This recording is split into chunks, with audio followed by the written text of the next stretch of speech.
자, 오늘은 우리 교회가 55주년을 맞는 날입니다. 그래서 설교를 교회를 위한 기도 제목으로 잡았습니다. 자, 55년을 달려왔습니다. 여러분 뒤편에 보시면 은혜로 달려온 55년이란 글씨가 잘 보일 것입니다. 자, 55년을 돌아보면 물론 어떤 분은 1년, 어떤 분은 3년, 어떤 분은 20년, 30년 우리 교회와 함께 해오셨을 것입니다. 올해 우리 교회를 섬겨오신 분들 과거를 돌아보시면 어떤 생각이 드십니까? 하나님의 은혜라는 것을 고백할 수밖에 없는 우리 교회인 줄 믿습니다. 제가 이 말을 하는 이유가 있습니다. 자, 우리 교회는요, 참으로 어려운 시절도 있었습니다. 힘든 때도 있었습니다. 그리고 또 두 교회가 같이 하나가 되어서 지금까지 온 교회이기도 합니다. 여러 가지 어려움들, 시련들, 환난들이 있었지만 하나님의 도우심과 하나님의 은혜로 지금까지 올 수가 있었습니다.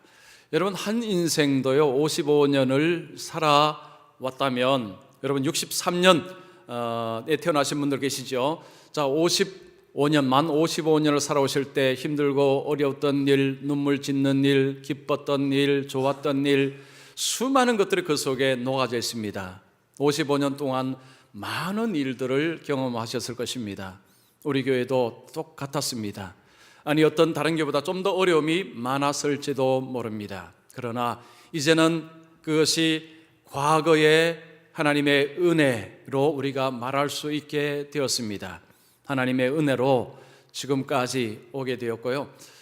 저는 제가 유학을 가기 전에 우리 교회 제가 부교역자로 있었기 때문에 다는 모르지만 제가 어려움을 어느 정도는 경험을 했기 때문에 우리 교회 속에 하나님의 은혜가 얼마나 크신가는 제가 조금은 알고 있습니다. 그리고 제가 10년을 지금 왔는데요, 10년 동안도 하나님의 은혜가 참 크게 임하여서 오늘까지 올 수가 있었습니다.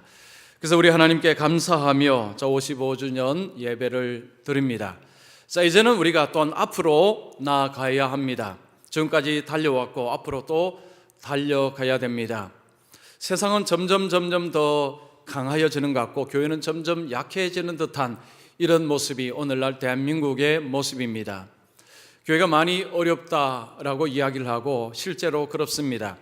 그래서 교회를 앞으로 내다볼 때 많은 분들이 앞으로 더 교회는 힘들어질 것이다, 많은 사람들이 교회를 더 떠날 것이고 교회 수는 전체 교회 수, 성도들의 수가 줄 것이다 라고 그렇게 예측을 합니다. 아마도 그렇게 될 것 같습니다. 자, 그럼에도 불구하고 우리에게 주신 사명을 따라서 우리 교회가 이 어려운 상황 속에서 뚫고 나가야 합니다. 자, 그러기 위해서는 우리가 교회를 어떻게 섬겨야 할까요? 자, 오늘 우리에게 하나님께서 말씀을 통해서 우리에게 기도를 말씀하십니다. 하나님의 교회가 이 땅에서 하나님의 뜻을 행하는 힘 있는 교회가 되기 위해서, 건강한 교회가 되기 위해서는 성도들이 교회를 위해서 기도를 열심히 하는 것이 필요합니다. 자, 무엇을 기도해야 될까요? 여러분은 교회를 위해서 무엇을 기도하십니까? 우리가 보통 교회를 기도하면 이런 기도를 많이 합니다. 하나님, 우리 교회가 성장하게 하옵소서. 많은 사람들이 와서 교회가 더 외적으로 성장하는, 빈자리가 채워지는 교회가 되게 하옵소서. 그런 기도를 많이 하실 것입니다. 자, 그런데 그런 기도도 물론 우리가 필요하지만 그보다도 더 중요한 기도는 따로 있습니다. 오늘 하나님께서 바울을 통해서 우리에게 말씀합니다. 여러분 15절에 보시면 아버지 앞에 무릎을 꿇고 비노니라는 표현이 나옵니다. 이 표현을 봐서 바울이 기도하고 있다는 것을 알 수 있습니다. 에베소 교회를 대상으로 기도를 하고 있습니다. 바울은 무엇을 기도하고 있을까요? 바울은 지금 감옥에 있습니다. 감옥에 있으면서 에베소 교회를 직접 방문을 하고 그들 앞에 설교를 하고 할 수가 없습니다. 바울이 할 수 있는 것은 기도였습니다. 그러면 바울은 무엇을 기도했을까요? 바울의 기도를 통해서 우리 함께하는 교회를 위해서 무엇을 기도해야 될 것인가를 배울 수가 있습니다. 자, 설교 노트를 보시고요. 3가지 한번 정리를 해보았습니다. 먼저 첫 번째, 함께하는 교회 성도들의 속사람이 강하여지게 하옵소서. 자, 우리가 우리 교회를 위해서 기도할 때요, 먼저 기도해야 될 것은 하나님 우리 교회 모든 성도들의 속사람이 강하여지게, 강건하게 되게 하옵소서라는 기도가 필요합니다. 자, 오늘 본문의 16절 보십시오. 16절에 보면 그의 영광의 풍성함을 따라 그의 성령으로 말미암아 너희 속사람을 능력으로 강건하게 하시오며, 여기 보면 속사람을 능력으로 강건하게 하시오며 라는 표현이 나옵니다. 속사람, 여러분 성경에는 속사람의 표현이 나옵니다. 속사람이 뭘까요? 쉽게 말하면 속사람은 마음입니다. 마음. 자, 우리의 마음이 강하여지고 강건하게 되는 것이 하나님께서 원하시는 것입니다. 자, 바울은 에베소 교회를 위해서 기도할 때에 하나님 에베소 교회가 빨리빨리 자라고 외적으로 빨리빨리 성장하게 하옵소서라는 기도를 하지 않고 성도들의 마음이 강건해지게 하옵소서라는 기도를 하고 있습니다. 우리가 늘상 교회를 위해서 기도하는 것하고 바울이 교회를 위해서 기도하는 것하고 조금 다른 것 같습니다. 자, 이 말씀을 보면요, 우리가 교회를 위해서 진짜 기도해야 될 것이 무엇인가를 알 수가 있습니다. 바울은 어떤 외적인 것을 기도하는 것이 아니라 성도들을 위해서 기도하고 있습니다. 바울의 초점은 성도들입니다. 자, 여러분, 교회가 뭔가요? 교회는 하나님의 택한 자들의 모임이 교회입니다. 성도들의 모임이 교회입니다. 성도들이 없는 가운데서 교회 건물만 있을 때는 그것을 교회라고 부르지 않습니다. 무슨 교회라고 간판을 붙여 놓았을지라도 성도들이 없다면 그곳은 더 이상 교회가 아닙니다. 교회가 교회되기 위해서는 성도들이 있어야 합니다. 그렇다면 우리가 교회를 위해서 기도할 때에 초점은 성도들이어야 됩니다. 성도들을 위해서 기도할 때 바로 교회를 위해서 기도하는 것입니다. 바울은 성도들의 마음이 강건해지는 것을 위해서 기도하고 있습니다. 지금 그 에베소 교회 상태는 세상의 핍박을 받고 있는 상태입니다. 초대교회는 무지한 핍박을 받았습니다.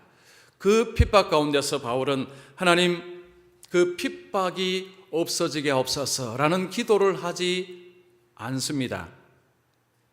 핍박이 있으면 우리는 하나님이 이 핍박이 물러가게 하옵소서라는 기도를 하는 것이 훨씬 쉽습니다.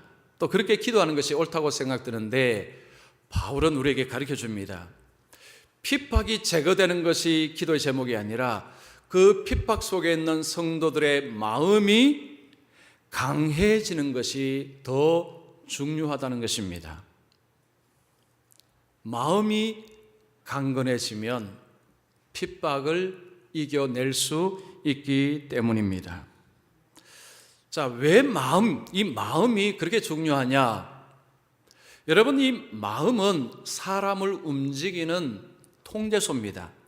마음에서 생각이 나오고요, 마음에서 사람의 행동을 일으킵니다.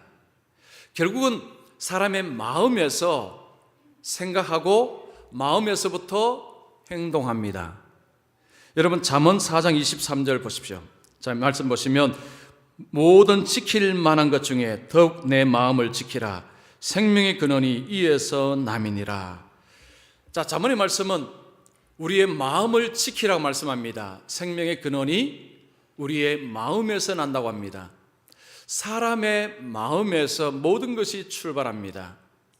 우리의 마음에서요, 좋은 것도 나오지만 우리의 마음에서 나쁜 것도 나옵니다. 주님이 마가복음 7장 20절에서 23절에 말씀합니다. 보십시오. 사람에게서 나오는 그것이 사람을 더럽게 하느니라.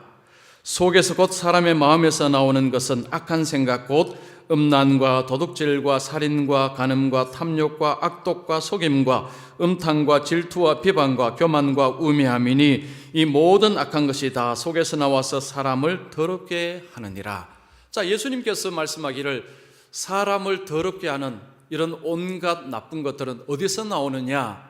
우리의 내면에서, 우리의 마음에서부터 사람을 더럽히는 온갖 것들이 나온다고 말씀합니다. 그렇다면 마음을 지키는 것이 가장 중요한 것입니다. 똑같은 어려움을 겪어도 어떤 사람은 어려움 속에서 절망을 합니다. 그러나 어떤 사람은 어려움 속에서 다시 희망을 가지고 일어납니다. 무엇의 차이냐? 마음의 차이입니다. 마음이 어떤가에 따라서 삶이 달라지는 것입니다. 그래서 하나님께서 우리를 이제 죄악 가운데 부르시고는 우리를 빚어가십니다. 우리를 빚어가실 때 하나님께서 우리 속에서 우리의 속 사람을 계속해서 새롭게 하는 것을 하나님이 행하십니다. 고린도후서 4장 16절 보십시오. 그러므로 우리가 낙심하지 아니하노니 우리의 겉사람은 낡아지나 우리의 속사람은 날로 새로워지도다. 자, 예수 안에서 하나님은 우리의 속사람, 우리의 마음을 날마다 새롭게 만드신다고 말씀합니다. 우리의 속사람, 우리의 마음이 새로워지는 것이 필요하다는 것입니다. 자, 그러면 우리의 마음이 어떻게 하면 강하여질 수 있느냐? 자, 오늘 말씀 거기 보시면 성령으로라는 말씀 표현이 나옵니다. 자, 성령으로 말미암아 너희 속사람을 능력으로 강건하게 하시오며, 바울이 에베소 교회를 위해서 기도할 때에 성도들의 그 속사람, 마음을 강건하게 하옵시고 라고 기도하면서 앞에 붙이죠. 성령으로 이 강건하게 하옵소서. 성령께서 예수 믿는 자의 마음속에 찾아오십니다. 예수 믿는 자의 마음에는 성령께서 역사하십니다. 여러분, 성령이 우리 속에 어떤 일을 행하십니까? 하나님의 말씀을 생각나게 하십니다. 하나님의 말씀을 깨닫게 하십니다. 성령은 우리 속에 하나님의 진리를 깨닫는 일을 하게 하십니다.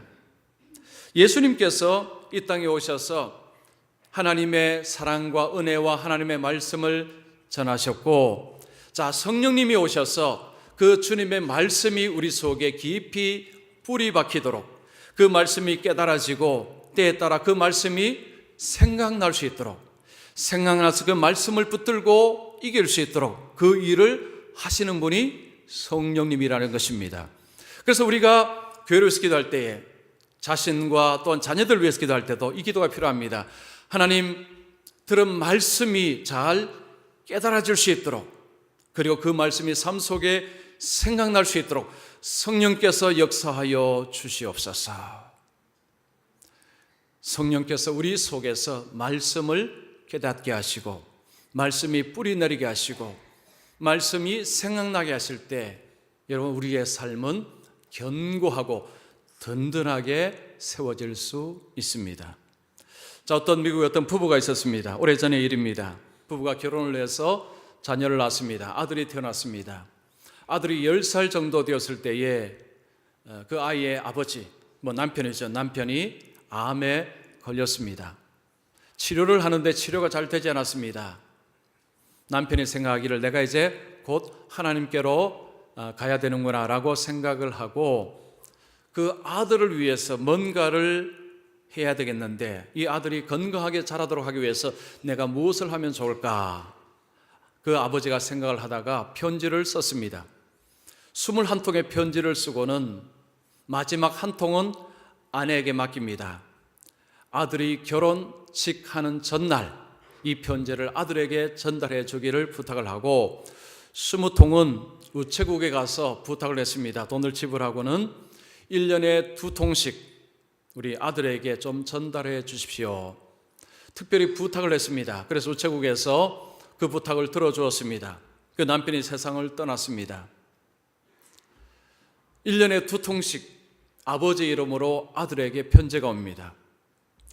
지금 아들은 아버지가 없습니다. 그런데 아버지 이름으로 편지가 옵니다. 그 편지에는 아버지가 하나님의 말씀을 가지고 자녀에게 격려하고 권면하는 내용들로 적혀 있었습니다. 1년에 2통씩 꼬박꼬박 옵니다. 이 아들이 사춘기가 됐습니다. 사춘기는 미국이나 한국이나 다 어렵습니다. 사춘기 때 방황을 하는 가운데서 그 아버지의 편지를 통해서 아들이 정신을 차렸습니다. 아주 멋지게 잘 자랐습니다. 이제 아들이 결혼을 하게 되었습니다. 결혼식 전날 아내가, 그 아이의 엄마가 아들에게 편지를 줍니다. 너 아빠가 너 결혼식 전날 너에게 주라는 편지다. 그 편지를 아들이 봅니다. 그 편지 내용은 이렇습니다. 지금까지 건강하고 잘 자라줘서 고맙다. 내가 너에게 편지를 통해서 한 말은 주로 하나님의 말씀이었다. 하나님의 말씀으로 너가 잘 자라주어서 고맙다. 너가 가정을 이룰 때에 이제 아내와 함께 하나님의 말씀으로 가정을 세워가야 한다. 그리고 자녀가 태어나면 자녀도 너처럼 하나님의 말씀으로 양육해야 한다. 뭐 이런 편지였습니다. 편지를 받고 결혼식을 하고 생활을 하면서 네 아들이 목회자가 되었습니다. 목사가 되어서 이제는 교회를 섬기는 자가 되었습니다. 여러분, 하나님의 말씀이 우리 속에 들어와서 말씀이 우리를 붙들게 될 때 어떤 일이 벌어질까요? 여러분 경험해 보셨을 것입니다. 저도 경험을 하고 있습니다. 우리 연세 드신 분들 앞에서는 길게 산 것이 아니지만 그래도 제가 지금까지 살아오면서 목회하고 또 제 개인과 저도 자녀를 양육하면서 경험한 것은 그겁니다. 말씀이 사람을 붙잡을 때, 말씀이 인생을 붙잡는다면 걱정할 필요가 없다라는 것입니다. 여러분, 인생에게는 수많은 어려움과 환난과 실패와 좌절이 있습니다. 예수를 믿는 사람에게도 똑같습니다. 정말 인생에 중요한 것은 뭐냐? 돈이냐? 지식이냐? 권력이냐?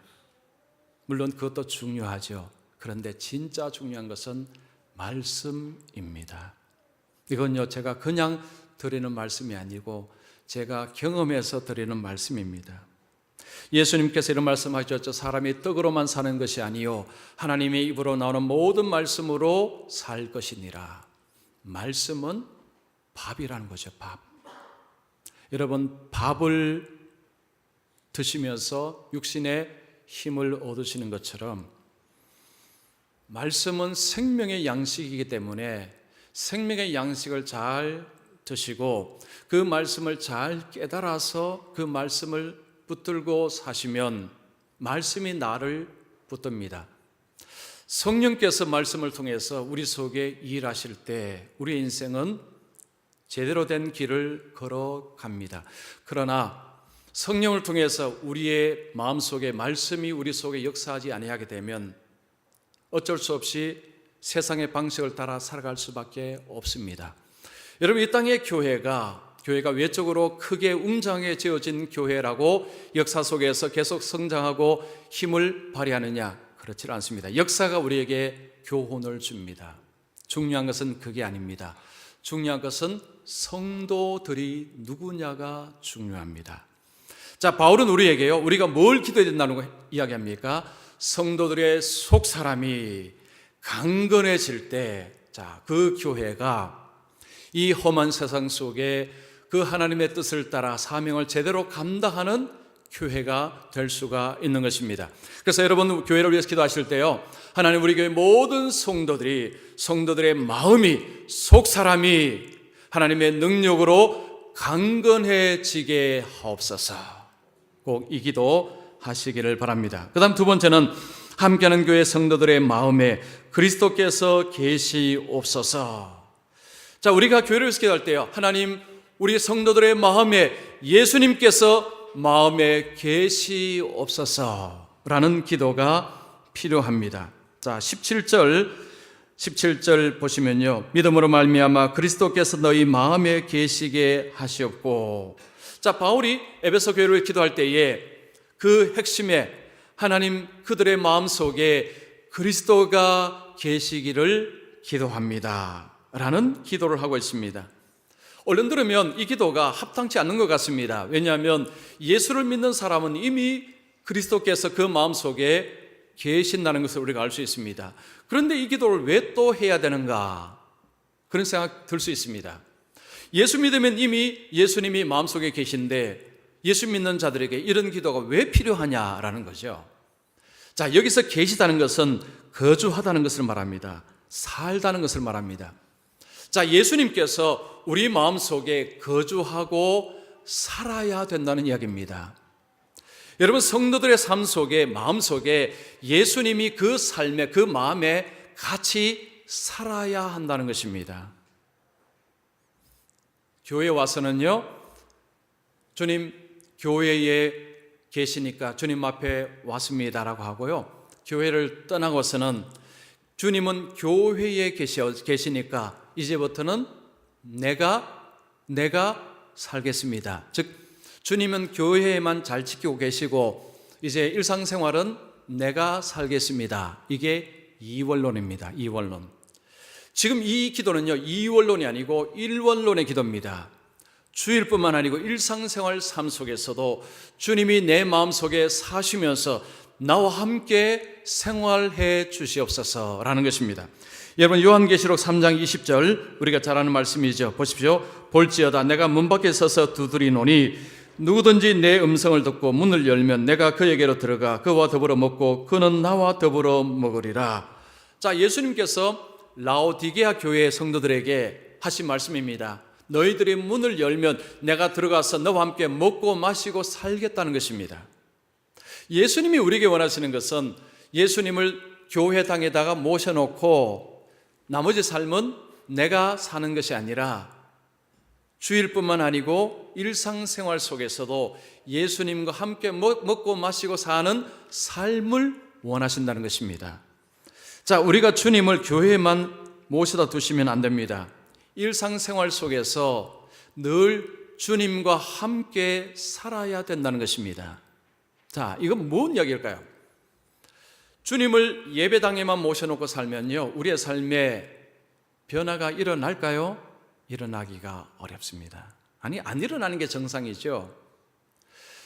주님께서 내 삶 속에 좌정을 하셔서 나의 중심의 자리를 잡으시고 내 인생의 운전대를 잡으셔서 주님께서 내 인생을 운전해 주시옵소서라는 인생하고, 주님은 교회만 계시고 내 인생 내가 살겠습니다 하고 내 인생의 운전대를 내가 잡고 사는 인생하고, 여러분, 두 인생은 같을 수가 없습니다. 주님은 우리에게 원하시는 건 뭐냐면 우리 속에 좌정하시고 우리 함께 살아가시면서 우리의 삶을 지배하시고 우리의 삶을 통치하시기를 원하십니다. 예수님께서 우리 속에 머무실 때 우리의 삶에 변화가 일어납니다. 왜 변화가 일어날까요? 주님이 우리 속에 들어와 자리를 앉으시면 그 전에, 예수 믿기 전에, 아니 불신앙적인 삶을 살아갈 때 우리 속에 들어와 있던 것들이 주님 때문에 밀려나기 시작합니다. 주님과 같이 거주가 힘들어지기 때문입니다. 자, 여러분, 고린도후서 6장 14절 16절 보십시오. 의와 불법이 어찌 함께하며 빛과 어둠이 어찌 사귀며 그리스도와 별리알이 어찌 조화되며 믿는 자와 믿지 않는 자가 어찌 상관하며 하나님의 성전과 우상이 어찌 일치가 되리요. 자, 우리의 마음속에 주님께서 우리의 마음속에 자리를 잡으시면 세상의 것들이 밀려난다는 것입니다. 같이 살 수가 없다는 것입니다. 우리 속에 주님이 운전대를 잡고 계시면 주님이 싫어하는 것들이 점점 떠나게 되어 있다는 것입니다. 그러나 주님이 운전대를 잡지 않으시고 내가 운전대를 잡고 있으면요, 그러면 그 전에 살던 습관은 고스란히 같이 살아갑니다. 그래서 예수를 믿고 나서도 삶의 변화가 일어나기가 어려운 것입니다. 주님이 중심을 잡으시고 주님이 싫어하는 것들을 이렇게 밀어내야 되는데 주님이 중심의 자리를 잡지 아니하시니까 이전의 것들도 고스란히 같이 와서 같이 더불어 살아가는 것입니다. 그러면 삶의 변화가 일어날 수가 없습니다. 자, 여러분 보십시오. 예수를 믿고 나서 예수님이 내 삶의 주인이 되실 때 어떤 일이 벌어집니까? 예수를 믿기 전에는요, 내가 주인입니다. 내가 왕입니다. 그냥 내가 살고 싶은 대로 살면 됩니다. 내가 하고 싶은 대로 하면 됩니다. 그것이 자유고 그것이 잘 사는 것이라 생각했습니다. 그러나 예수님이 내 삶의 주인 되시고 나니까 처음에는 좀 불편합니다. 왜냐하면 하지 말아야 되고 해야 되고 하는 것이 이제 조금씩 생기니까 이전에 하던 것을 하지 말아야 되고 이전에 안 하던 것을 해야 됩니다. 삶이 불편해집니다. 그런데 조금만 지나니까 그 안에 진짜를 발견하게 됩니다. 예수님 안에서의 소망, 예수님 안에서의 기쁨, 예수님 안에서의 평안, 예수님 안에서의 즐거움을 맛보기 시작합니다. 그것을 맛보기 시작하면 어떤 일이 벌어집니까? 이전의 방식대로 살아가라고 해도 못 살아갑니다. 왜냐하면 진짜를 발견했기 때문입니다. 여러분, 우리 인생은요, 진짜를 발견하느냐 발견하지 못하느냐의 싸움입니다. 진짜를 발견하지 못하면 가짜를 붙들고 평생 살아갑니다. 여러분, 진짜가 어디에 있습니까? 주님 안에 있습니다. 주님과 함께 살아갈 때 거기에 진짜가 있습니다. 예수님은 보화 비유를 여러 번 말씀하셨습니다. 주님 안에서 보화가 있으면 그 가짜를 붙들고 살던 삶을 추구하지 않습니다. 내가 잘못 살았구나. 내가 엉뚱한 방향으로 살았구나. 진짜를 발견하지 못하면 교회를 다녀도요, 여전히 옛날 방식으로 살아갑니다. 진짜를 발견하는 방법은요, 예수님이 내 삶 속에 사셔야 됩니다. 그래서 여러분, 교회가요, 교회 모인 성도들의 삶 속에 주님께서 그들의 삶을 일주일 내도록 같이 살아가시면서 그 삶을 인도하신다면 그 성도들이 모인 교회가 여러분 어떤 교회가 되겠습니까? 힘없는 세상이 바람 불 때 그냥 휘청하치는 교회가 되겠습니까? 아니면 세상이 바람이 불어도 흔들리지 않고 그냥 곧장 하나님의 뜻을 향해서 가는 교회가 되겠습니까? 답은 뻔하죠. 그래서 여러분, 우리 자신을 위해서 기도하고 교회를 위해서 기도하실 때도 하나님, 날마다 삶 속에 계시며 삶의 통치, 삶을 인도하여 주시옵소서. 여러분, 이 기도를 반드시 하셔야 됩니다. 그 다음에 세 번째는 함께하는 교회 성도들이 그리스도의 사랑을 알게 하옵소서. 자, 17절 중반절 보십시오. 너희가 사랑 가운데서 뿌리가 박히고 터가 굳어져서 능히 모든 성도와 함께 지식에 넘치는 그리스도의 사랑을 알고. 자, 바울이 에베소 교회를 위해서 기도할 때에 지식에 넘치는 그리스도의 사랑을 알고 라고 이야기합니다. 지식에 넘친다는 것은요, 측량할 수 없는 탁월한 그리스도의 사랑을 그들이 알게 하옵소서라는 것입니다. 19절 보십시오. 19절 보시면 그 너비와 그 길이와 높이와 깊이가 어떠함을 깨달아. 하나님의 사랑은요, 그냥 조그만 사랑이 아닙니다. 어마어마한 사랑입니다. 그 길이, 깊이, 넓이를 알아야 된다는 거죠. 그것을 알면 알수록 우와 하는 이야기가 나옵니다. 여러분, 성경에서 하나님의 사랑을 어떻게 표현하는지 아십니까? 영원한 사랑으로 표현합니다. 예레미야 이런 표현이 있습니다. 내가 무궁한 사랑으로 너를 사랑한 거로. 무궁하다는 것은 영원을 말합니다. 자, 하나님께서 하나님의 백성들을 사랑하실 때 그 사랑은 영원한 사랑입니다. 이 영원한 사랑은요, 길이만 그린 것이 아니고 그 굵기가 너무 단단해서 끊을 수가 없습니다. 자, 로마서 3장 8장 38절 39절. 자, 이것은 우리 같이 읽습니다. 내가 확신하노니 사망이나 생명이나 천사들이나 권세자들이나 현재일이나 장래일이나 능력이나 높음이나 깊음이나 다른 어떤 피조물이라도 우리를 우리 주 그리스도 예수 안에 있는 하나님의 사랑에서 끊을 수 없으리라. 이 말씀은 우리에게 하나님의 사랑이 얼마나 단단한지를 말합니다. 자, 하나님은 영원한 사랑을 하시고요, 그리고 그 사랑이 너무나 단단해서 어떤 것도 그 사랑을 끊을 수 없다고 이야기합니다. 하나님과 우리와의 사랑을 끊을 수 있는 그 무엇도 세상에는 없다. 그만큼 하나님의 사랑이 단단하다, 든든하다, 튼튼하다, 그 이야기를 하고 있습니다. 자, 그리스도의 이 사랑, 하나님의 이 사랑을 아는 것과 모르는 것은 하늘과 땅 차이입니다.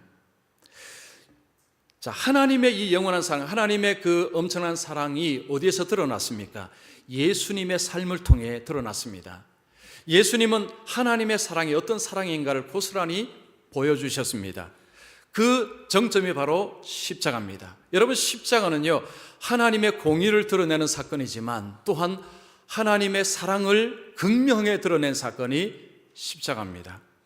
하나님께서 인생을 얼마나 사랑하는지, 하나님이 나를 얼마나 사랑하는지를 알기 위해서는 십자가로 돌아가야 됩니다. 십자가를 보지 않고서는요, 하나님의 사랑의 크기와 넓이를 가늠할 수가 없습니다. 자, 예수님께서 이 땅에 오셔서 자신의 삶을 내어놓으시고 예수님이 자신의 삶을 들으심으로 사랑을 보여주셨습니다. 예수님이 이런 말씀하시죠. 사람이 친구를 위하여 자기 목숨을 버리면 이에서 더 큰 사랑이 없나니. 예수님이 이 큰 사랑을 하셨습니다. 우리 기독교는요, 실제 종교입니다. 실제 종교. 이게 무슨 말이냐면 현실적인 종교고 증거가 있는 종교입니다. 말뿐인 종교가 아닙니다. 하나님은 말로 하시는 하나님만 아니고 하나님은 직접 몸으로 보여주셨습니다. 그 영원한 사랑이 뭔지, 그 사랑이 왜 그렇게 강한지를 실제적으로 몸으로 보여주셨습니다. 저는 오늘날 많은 분들이 기독교를 오해하는데 그 오해 정점은 십자가를 모르기 때문입니다. 예수님의 십자가를 모르면요, 기독교는 오해하기 딱 쉽습니다. 그러나 십자가만 제대로 이해하면 기독교가 다른 종교하고는 완전히 다르다는 것을 금방 알 수가 있습니다. 하나님은요, 말씀만 하시는 분이 아니고 하나님은 직접 행동하시는 분이십니다. 성육신하시고 그리고 자기의 몸을 희생하심으로 우리를 살리신 그 분이시고 큰 사랑이 뭔지를 직접 보여주셨습니다. 어떤 사람이 칼 바르트라는 신학자에게 이런 질문을 했습니다. 칼 바르트는 대신학자입니다. 당신은 대신학자인데 성경에서 가장 중요한 사상이 무엇입니까? 칼 바르트가 대답했습니다. 하나님께서 나를 사랑하신다는 것, 이것이 성경의 위대한 사상입니다. 하나님께서 십자가를 통해서 나를 사랑하신다는 것을 내가 안 것이 내 인생의 가장 큰 축복이었습니다. 그런 이야기입니다. 여러분, 그리스도의 사랑 얼마나 아십니까? 바울은요, 이 그리스도의 사랑 때문에 그의 삶을 송두리째 그리스도께 바쳤습니다. 그리스도의 사랑이 우리를 강건하시는도다. 바울은 그리스도의 사랑이 자를 강건해서 자신의 몸을 온전히 그리스도를 위해서 바쳤다고 이야기합니다. 만약에 저와 여러분이 하나님의 일을 하는데 주저주저한다면, 즉 하나님의 뜻을 행하는데 주저주저한다면 무엇의 문제냐? 그리스도의 사랑을 아직도 잘 모른다는 증거입니다. 그리스도의 사랑을 알기만 하면요, 사람이 가만히 있지 못한다는 것입니다. 그리스도의 사랑을 알기만 한다면 가만히 있을 수가 없다는 것입니다. 움직이게 되었다는 거죠. 어느 쪽으로? 하나님의 영광을 위해서, 하나님의 나라를 위해서 움직일 수밖에 없다는 것입니다. 강권이라는 표현은요, 사람을 붙잡아서 끌고 가는 것이 강권입니다. 그리스도의 사랑이 어느 정도냐? 사람이 마치 붙잡고 끌고 가는 것처럼 그 그리스도의 사랑에 붙잡히면 그 사랑이 그를 붙잡고 끌고 가버린다는 것입니다. 어느 쪽으로? 하나님의 나라로, 하나님의 영광을 위해서, 하나님의 뜻을 위해서 삶을 헌신하는 자로 만들어버린다는 것입니다. 결국 문제는요, 그리스도의 사랑을 얼마나 아느냐가 진짜 중요한 숙제입니다. 여러분, 그리스도의 사랑을 얼마나 깨닫고 계십니까?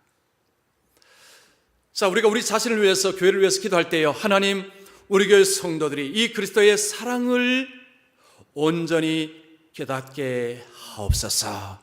그래서 그 삶을 온전히 하나님께, 온전히 그리스도께 헌신하는 삶이 되게 하옵소서. 그냥 하나님 어거지로 그냥 붙잡아서 그냥 하나님 일하도록 하옵소서. 우리 그런 하나님이 아니십니다. 그런 하나님이 아니세요. 우리 하나님은 사랑으로 우리를 굴복시키고 우리로 자원해서 하나님의 일을 하게 하는 하나님이십니다. 그래서 저는 우리 하나님을 너무 좋아합니다. 아멘을 안 하시는군요.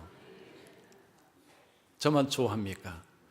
저는 제가 목회하고 제가 성경을 보면서요, 저는 그 하나님을 제가 알면서요, 정말 하나님은 너무 멋지다. 하나님은 너무 멋지고 하나님은 우리를 얼마나 존중해 주시는지 모릅니다. 기다리십니다. 그런데 기다리시면서 하나님이 우리에게 뭘 부어주시느냐? 사랑을 부어주셔서 빨리 좀 깨달아라. 빨리 좀 깨달아라. 왜 이걸 모르느냐? 우리는 고개 돌려서 저쪽으로 가고 하나님 뒷쫓아오면서 야, 내 사랑을 주는데 왜 이걸 못 보느냐? 지금 하나님 우리 사이에 좀 이렇습니다. 여러분 이거 알고 계십니까? 알고나 계세요? 지금 하나님이 사랑 보따리 붙들고 오는데 나는요 반대 방향 도망가고 있다는 거 여러분 아십니까? 돌아서셔야 돼요. 돌아서서 하나님의 사랑을 받으시면 그 사랑이 우리를 살리고 우리를 새롭게 하고 그리고 우리의 삶을 방향을 정조준시켜 줍니다. 오늘 세 가지 말씀드렸습니다. 여러분 세 가지. 자, 먼저 첫 번째 뭘 기도해야 된다고요? 성도들의 마음이 속사람이 강건해지게 하옵소서. 자, 두 번째는 그리스도께서 마음속에 내내 살아 계시옵소서. 내내 머물러 계시옵소서. 그리고 마지막은요, 그리스도의 사랑을 깨닫게 하옵소서. 여러분 한 인생이 이 세 가지가 충족이 되면 어떨까요? 기대가 되지 않습니까? 이런 성도들이 모인 교회가 어떨까요? 여러분 기대가 되지 않습니까? 기대가 됩니다. 그래서 여러분 오늘부터 기도하실 때 이 세 가지 매일 기도는 힘들지 모르지만요. 그리고 혹시 세 가지 기도 생각이 안 나셔도 한 가지라도 생각나시면 이 셋 중에 한 가지라도 붙들고 기도하셔서 자, 우리 교회가 이제는요 55전을 넘어서 100년을 향해서 나아가며 우리 하나님 앞에 영광스럽게 세워지는 교회가 되기를 소망합니다. 기도하겠습니다.